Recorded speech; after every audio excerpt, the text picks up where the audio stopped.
356, menikahi Jiali. Xiao Tian membuka portal ruang hampa untuk mengeluarkan semua orang kecuali Dian Zeng. Dia melakukan itu dengan maksud untuk meminta bantuan dari keluarga serta seluruh orang-orang kepercayaannya. Semua dia lakukan untuk menundukkan paman dari putri Ning Lianting. Dian Zeng mungkin putra seorang dewa, dan kekuatannya saat ini sudah jauh di atas Xiao Tian sejak dia menerima status dewa miliknya. Sejak melupakan status iblisnya, darah dewa yang mengalir di tubuhnya membuat dia sangat mudah melampaui kekuatan semua orang. Namun karena belakangan ini ingatan kelamnya mulai muncul kembali, hingga membuat suasana hatinya sangat buruk. Dian Zeng menolak panggilan Xiao Tian hingga tak keluar dari dalam ruang hampa. Saat semua orang berhasil dia keluarkan, Xiao Tian pun berusaha untuk menjelaskan rencana dia memanggil semua orang. Namun di saat dia baru selesai menjelaskan maksud dan tujuannya, Xiao Hong memaksa Xiao Tian menikahi putri Jiali secepat mungkin. Entah mengapa saat itu tak ada yang berani menyela Xiao Hong sama sekali. Hingga membuat Xiao Tian terpaksa memilih untuk menuruti permintaan ibunya itu. Tepat setelah Xiao Tian menyetujui permintaan ibunya, momentum aneh yang membuat semua orang terdiam pun mulai menghilang. "Ibu senang akhirnya kau mengerti," ucap Xiao Hong sambil tersenyum. "Istriku, apa kau tak mencium bau busuk dari atas lubang itu?" Xiao Tian sudah menjelaskan kalau di atas sana terdapat tumpukan mayat yang telah membusuk. "Menikah di tempat seperti ini bukankah agak?" ucap Xiao Zhaoye dengan tampang cemas. "Siapa juga yang mau menyuruh putraku menikah di sini? Aku bukan ibu yang kejam tahu," ucap Xiao Hong sambil memasang wajah kesal. "Ah, begitu ya," ucap Xiao Zhaoye sambil bernapas lega. "Pernikahannya akan dilakukan di atas sana. Dan itu akan dilakukan tepat setelah mayat-mayat itu selesai dikremasi," ucap Xiao Hong sambil menunjuk ke atas lubang. "Jadi begitu ya. Syukurlah. Tadinya aku juga sempat berpikir kalau ibu ingin pernikahannya dilaksanakan saat ini juga," ucap Xiao Tian sambil menghela napas. "Hai, bagaimana mungkin ibu meminta putra kesayangan ibu menikah di dalam penjara bawah tanah?" ucap Xiao Hong sambil menghela napas. Semua orang pun bernapas lega setelah mendengar penjelasan Xiao Hong tersebut. Tak terkecuali putri Jiali yang sudah begitu lama mendambakan pernikahannya. Sedangkan Huang Li hanya bisa menunduk sembari merenung karena paham betul akan posisinya. Dia tak sepercaya diri dulu karena saat ini posisi Xiao Tian terlalu tinggi untuk dia panjat. Tak hanya telah menjadi putra mahkota yang melampaui kekuatan para raja di daratan elemen. Dia juga telah menjadi raja para siluman dan telah menjadi sosok yang teramat penting bagi kelangsungan hidup semua orang. Setelah semua orang tak mengeluhkan keputusan Xiao Hong lagi, Tai Nam Chun dan para prajurit kerajaan petir diperintahkan untuk mengkremasi mayat-mayat yang telah membusuk dan memasukkan abu mereka ke dalam sebuah kendi yang mereka simpan di dalam cincin ruang. Setelah semua abu berhasil dipindahkan ke dalam kendi, Tai Nam Chun beserta prajurit kerajaan petir pergi keluar penjara bawah tanah untuk menyusul Xiao Tian dan yang lainnya. Xiao Tian memimpin langkah semua orang dengan berjalan di depan mereka. Dari menaiki tangga menuju ruang harta, hingga keluar dari gedung harta Sekte Singa Perak. Setelah semua orang berhasil melihat langit luar, Xiao Hong pun menagih janji Xiao Tian untuk menikahi putri Jiali. Tentunya saat itu Tai Nam Chun dan para prajurit kerajaan petir telah menyimpan kendi berisi abu mayat keluarga besar Meng ke dalam cincin ruang Tai Nam Chun sesuai permintaan Xiao Tian. Aula Besar Sekte Singa Perak. Xiao Tian beserta Putri Jiali berdiri menghadap semua orang, ditemani oleh Xiao Hong dan Raja Xiao Zhaoye yang menjadi pendamping mempelai pria dan wanita. Akhirnya aku bisa menikah dengan pria yang kucintai. Meskipun rasanya tak begitu lengkap karena adikku tak ada di sini, pikir Putri Jiali sambil menghela napas. Kenapa kau terlihat murung? Apakah kau sudah tak menyukaiku lagi, Lili? Tanya Xiao Tian sambil memegang pundak Putri Jiali. Siapa bilang? Aku tidak murung kok. Tuh lihat aku tersenyum, ucap Putri Jiali sambil berusaha tersenyum. Dasar pembohong payah, aku tahu kau menyembunyikan sesuatu. Apakah ini soal adikmu? Tanya Xiao Tian sambil menatap mata Putri Jiali. Sepertinya biasa, kau ini benar-benar sangat sulit untuk ditipu. Hufet, ucap Putri Jiali sambil menghela napas. Kita bahas itu nanti, untuk saat ini kita fokus dulu dalam upacara pernikahan kita. Oke, ucap Xiao Tian sambil menatap Putri Jiali. Ucap Putri Jiali sambil menganggukkan kepalanya. Sadar bahwa Putri Jiali masih kesulitan menutupi rasa kosong di hatinya itu, Xiao Tian pun meminta Kaibo dan teman-temannya yang lain untuk bergabung sebagai perwakilan mempelai wanita. Oh iya, di sebelah sini masih terlalu sepi. Bisakah kalian bergabung kemari? Tanya Xiao Tian sambil menatap Kaibo dan teman-temannya.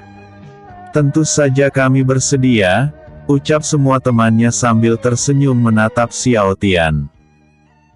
Mendengar ajakan Xiao Tian membuat semua teman-temannya merasa begitu lega. Jarak serta kecanggungan karena lama tak bertemu pun perlahan menghilang dari benak mereka. Episode sebelumnya. Chapter 355, Nasib Meng Yi. Episode berikutnya. Chapter 357, Menikahi Jiali bagian kedua. 157, Menikahi Jiali bagian kedua. Pangeran Xiao Tian, putra mahkota dari kerajaan petir sekaligus raja dari kelima kerajaan siluman. Apakah Anda bersedia untuk menerima Putri Jiali, putri dari kerajaan awan sebagai istri Anda? Tanya Huang Suksi yang bertindak sebagai penghulu dari klan Huang. Saya bersedia, jawab Xiao Tian sambil tersenyum. Apakah Putri Jiali, putri dari kerajaan awan, mau menerima Pangeran Xiao Tian sebagai suami? Tanya Huang Suksi sambil menatap Putri Jiali. Aku bersedia, jawab Putri Jiali sambil tersenyum. Dengan ini saya nyatakan kalau Pangeran Xiao Tian dan Putri Jiali telah menerima satu sama lain. Dan menjadi sepasang suami istri yang akan bersatu baik dalam suka maupun duka, ucap Huang Suksi sambil menatap kedua mempelai. Setelah pernikahan Xiao Tian dan Putri Jiali selesai tanpa gangguan, Raja Xiao Zhaoye mengejutkan semua orang di saat dia diberi kesempatan untuk berbicara di hadapan semua orang. Semua orang terkejut karena Raja Xiao Zhaoye tak hanya menyampaikan ungkapan selamat terhadap putranya saja. Namun dia juga menyatakan hal yang tak pernah terpikirkan oleh semua orang. Saat itu tepat setelah dia mengungkapkan ucapan selamat kepada putranya. Dia mengatakan bahwa Xiao Tian telah resmi menjadi raja baru kerajaan petir. Selamat kepada putraku karena telah resmi menikah dengan gadis pujaannya. Sebagai hadiah pernikahan, Aku memutuskan untuk turun tahta, dan secara sadar menyatakan bahwa Xiao Tian telah resmi menjadi raja dari kerajaan petir, ucap Raja Xiao Zhaoye sambil menghadap semua orang. Hidup yang mulia Maharaja Xiao Tian, ucap para siluman. Hidup, teriak semua orang. Hidup yang mulia Ratu Jiali, ucap para siluman. Hidup, teriak semua orang. Ayah, kau, ucap Xiao Tian sambil melirik ke Raja Xiao Zhaoye. Dengan diangkatnya Xiao Tian menjadi raja, maka Putri Jiali telah resmi menjadi ratu dari kerajaan petir sekaligus ratu dari kerajaan awan. Ucap Xiao Hong sambil memotong ucapan Xiao Tian. Apa maksud ibu?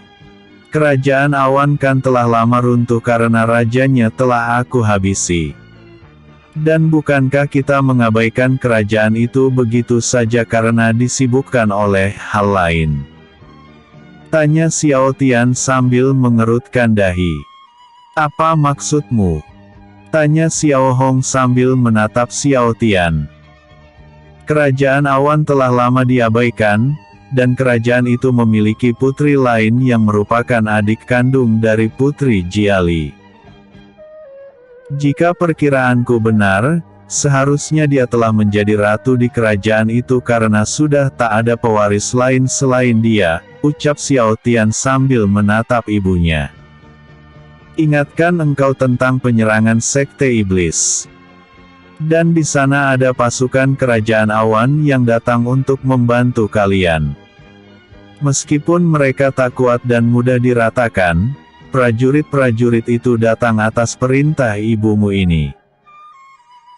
Selagi kamu disibukkan oleh urusan kerajaan angin, ibu menyuruh pasukan bayangan untuk mengambil alih pemerintahan kerajaan itu, jelas Xiao Hong sambil menatap putranya. Tunggu dulu. Sekte iblis. Kerajaan angin. Apakah ingatan ibu telah kembali? Tanya Xiao Tian sambil menatap mata Xiao Hong. Tak hanya ibumu yang telah mengingat kembali segalanya. Aku serta semua orang yang ada di sini juga telah mengingat segala hal yang sempat kami lupakan, ucap Xiao Zhaoye sambil melirik ke arah Xiao Tian. Kami juga mengingat kejadian saat Wukong dan pasukan langit melawan pimpinan dari sekte iblis, sambung si gendut sambil menatap mata Xiao Tian.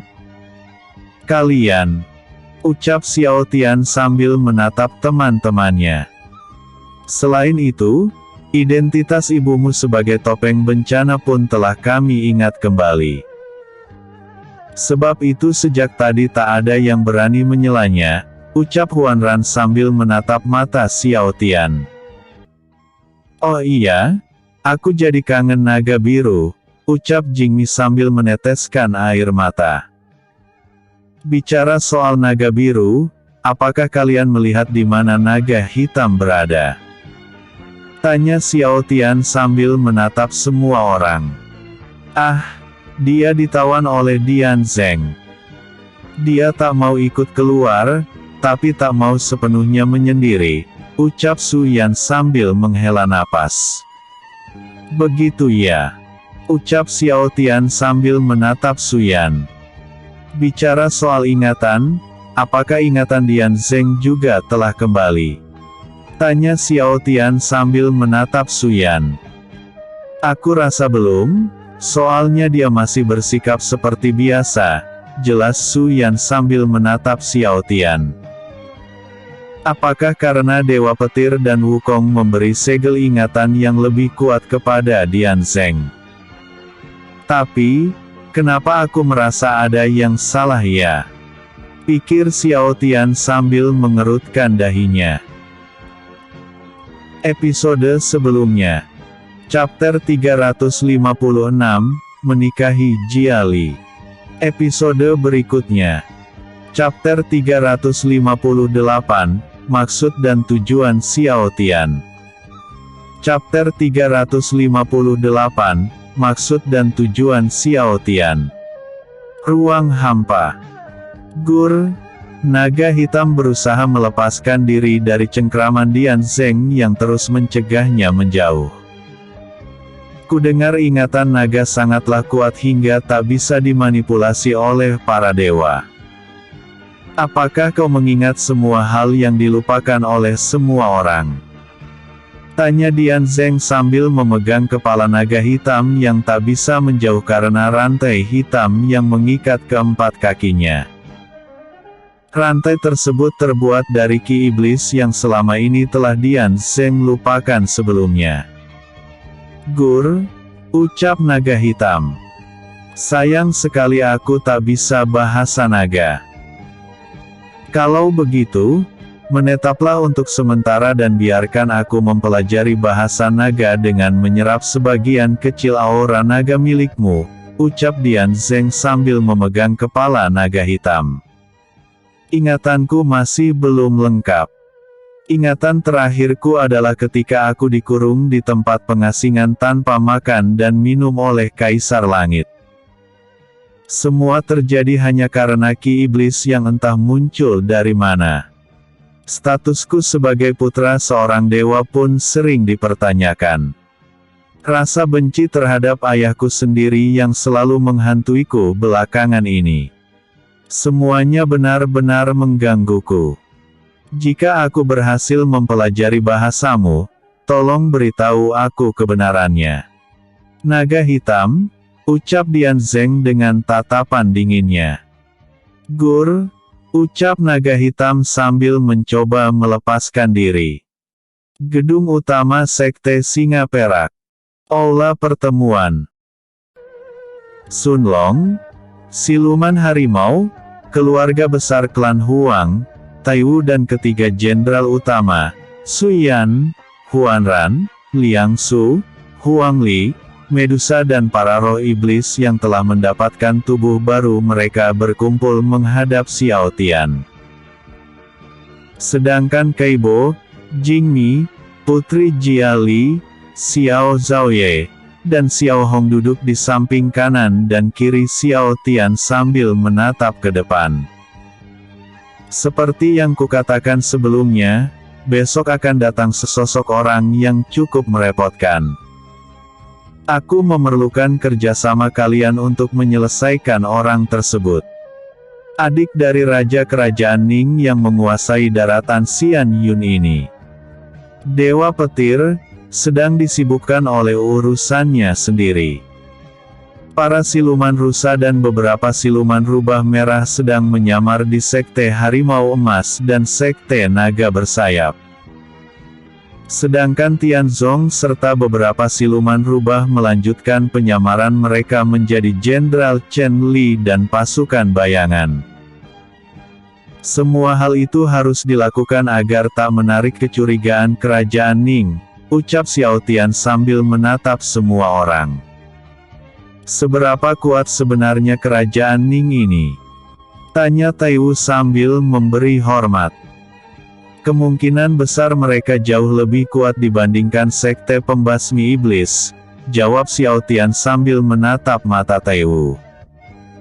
Mendengar jawaban Xiao Tian sontak membuat semua orang terkejut.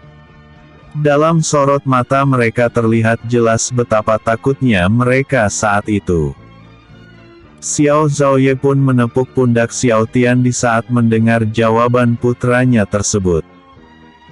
Dengan tampang yang begitu serius dia pun berkata, "Nak, kita dalam pelarian sekarang. Kenapa kau mencari masalah dengan musuh yang lebih berbahaya? Sebenarnya apa tujuanmu?" Tanya Xiao Zhaoye sambil menatap wajah Xiao Tian. Apakah ayah pernah mendengar api suci? Tanya Xiao Tian sambil menatap ayahnya. Api suci. Tentu saja ayah tahu, itu merupakan api legendaris yang bisa membuat kualitas api seorang pendekar meningkat dengan tajam. Kalau tak salah ada 6 jenis api suci. Yaitu api biru, ungu, hijau, hitam dan putih, jawab Xiao Zhaoye sambil menatap mata Xiao Tian. Apakah ayah tahu kalau di dalam kediaman adik raja kerajaan Ning terdapat api suci yang berwarna putih murni?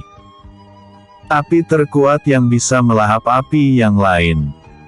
Api yang bisa membantu seorang alkemis meracik pil tingkat dewa. Api yang bisa mempercepat kultivasi semua orang. Api yang menjadi alasan mengapa kerajaan Ning bisa sekuat sekarang. Jelas Xiao Tian dengan tampang serius. Ini terlalu beresiko putraku. Musuh yang kita hadapi jauh lebih kuat sebelumnya, bisakah kau urungkan saja niatmu ini? Tanya Raja Xiao Zhaoye sambil menatap mata putranya. Xiao Tian pun tersenyum saat melihat ayahnya begitu khawatir. Ayah, tenanglah. Aku tak bermaksud untuk bunuh diri. Semuanya sudah aku rencanakan dengan matang. Jika kita berhasil menundukkan paman dari Lian Ting besok, kita pasti bisa menyusup ke kerajaan Ning tanpa ada yang curiga. Dengan kemampuan perubah rupa serta pembaca ingatan yang aku miliki. Misi penyamaran bukanlah hal yang sulit, jelas Xiao Tian sambil menatap mata ayahnya. Setelah mengatakan maksud dan tujuannya mencari masalah dengan kerajaan Ning, Xiao Tian pun menjelaskan hal lain tentang semua rencananya. Setelah mendengar semua rincian rencana hebat Xiao Tian, semua orang langsung bersorak memuji Xiao Tian. Kamar pribadi Xiao Tian dan Putri Jiali. Putri Jiali terlihat malu-malu karena ini pertama kali baginya berbagi tempat tidur dengan Xiao Tian. Saking malunya dia tak berani untuk memulai pembicaraan. Untuk menghilangkan suasana canggung tersebut, Xiao Tian pun berkata, apakah kau baik-baik saja, Lili? Aku baik-baik saja, jawab Putri Jiali sambil memalingkan wajahnya. Kenapa kau tak mau menatapku? Apakah kau menyesali pernikahan kita? Tanya Xiao Tian sambil mendekatkan wajahnya ke arah Jiali. Bukan begitu. Ucap Putri Jiali sambil menatap balik wajah Xiao Tian. Wajah Xiao Tian sangat dekat saat itu, hingga mereka hampir berciuman. Putri Jiali yang belum siap akan keadaan tersebut langsung pingsan tak sadarkan diri.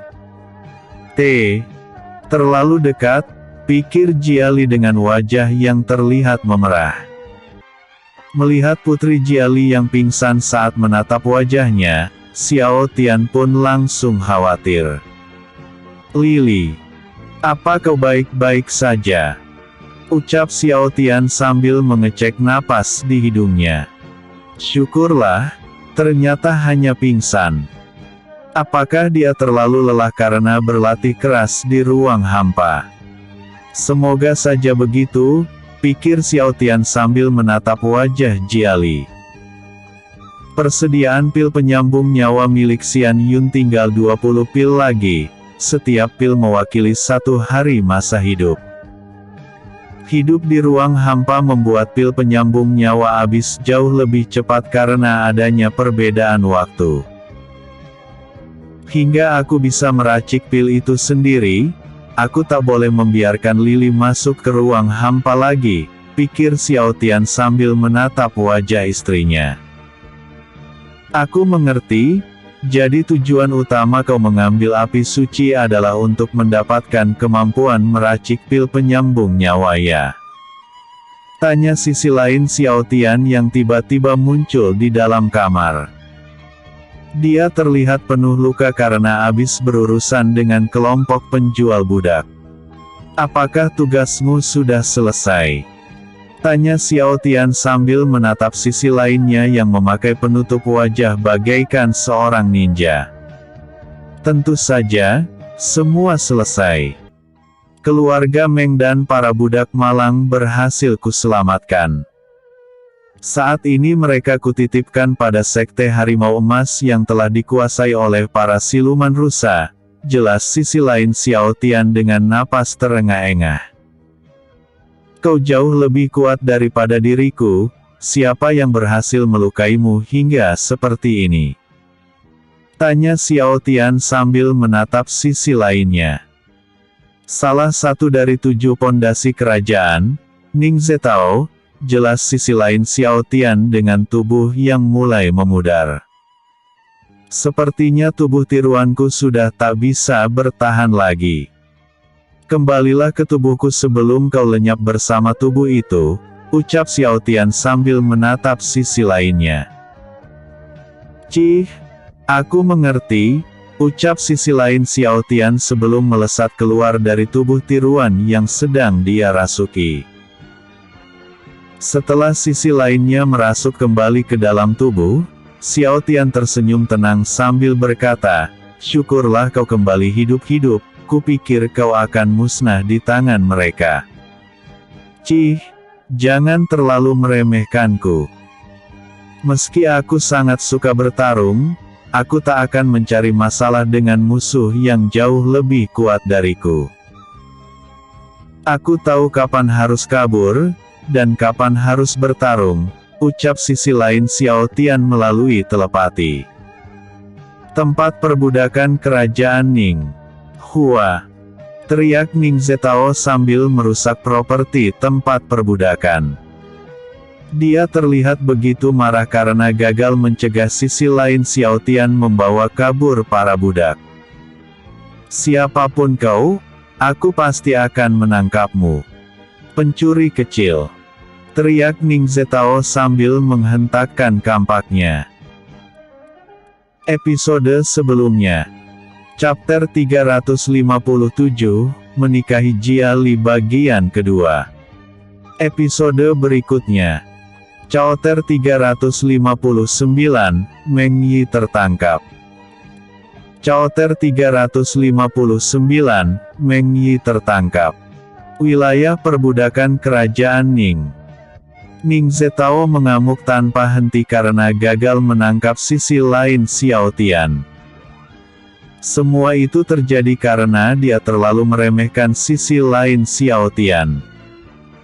Dia pikir sisi lain Xiao Tian yang sedang menyamarkan wajahnya sambil mengacau di tempat perbudakan itu hanyalah pendekar lemah yang tak mungkin bisa kabur darinya.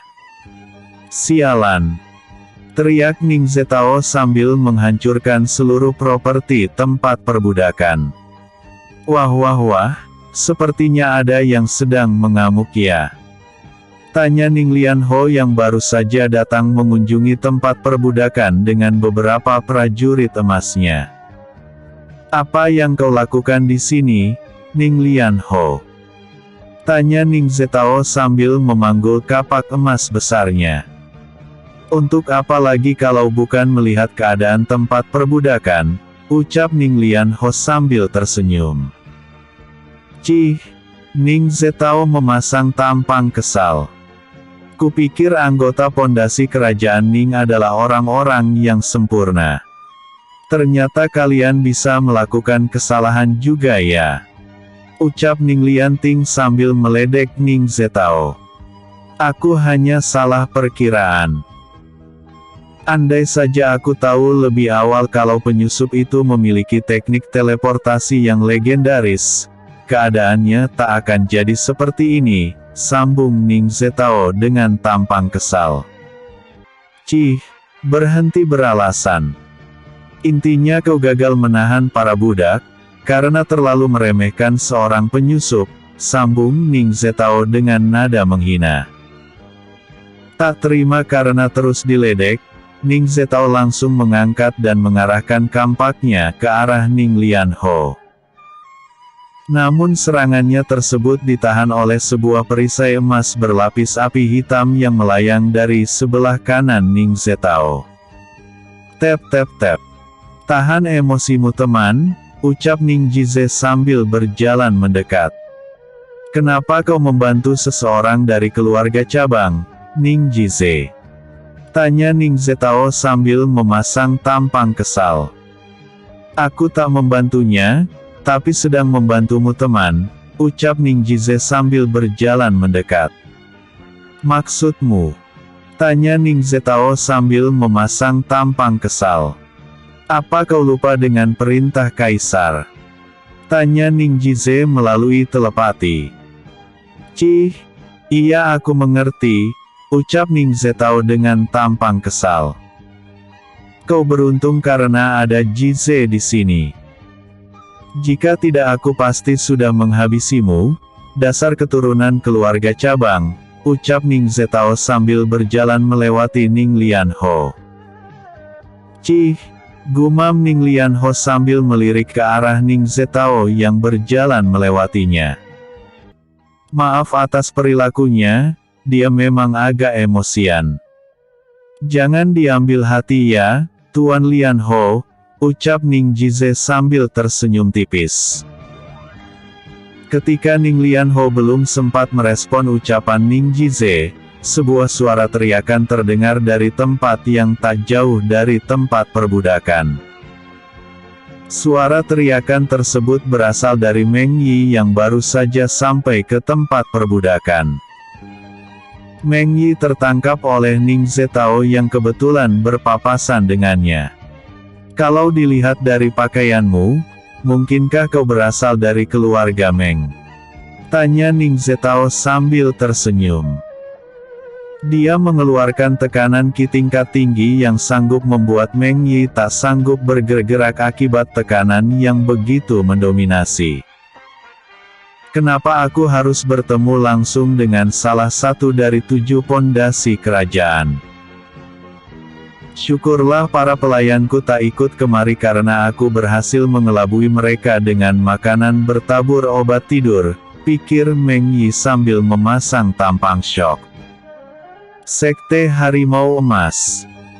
Karena Jia Li pingsan begitu lama, Xiao Tian memutuskan untuk berteleportasi ke Sekte Harimau Emas dengan bantuan sisi gelapnya.